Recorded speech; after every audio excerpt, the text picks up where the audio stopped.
মৌন মিছিল করে সংকেত দিয়ে গেলাম, হুঁশিয়ার বার্তা দিয়ে গেলাম। আমাদের এই মৌনতা ভাঙার চেষ্টা যদি করা হয়, পুরো নারী সমাজ জেগে উঠবে। আমরাই হব 52, আমরাই হব 69, আমরাই হব 71, আমরাই হব 2024।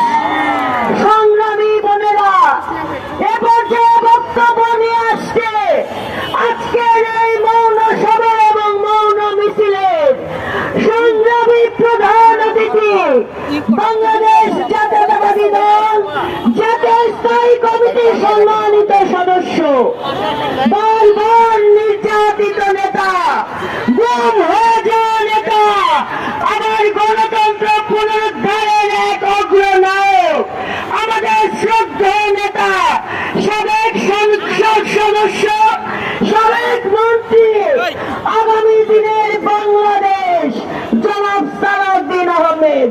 জনাব সালাউদ্দিন আহমেদ।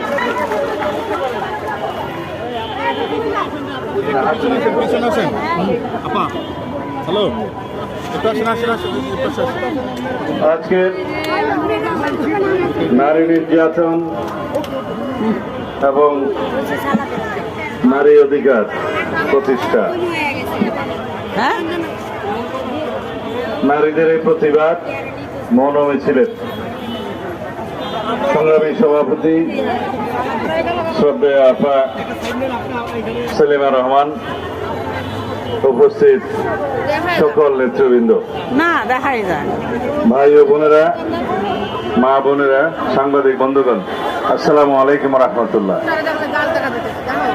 আজকের এই মৌন মিছিলটি একটি প্রতীকী মৌন মিছিল, প্রতিবাদ মিছিল এবং প্রতিবাদ সভা।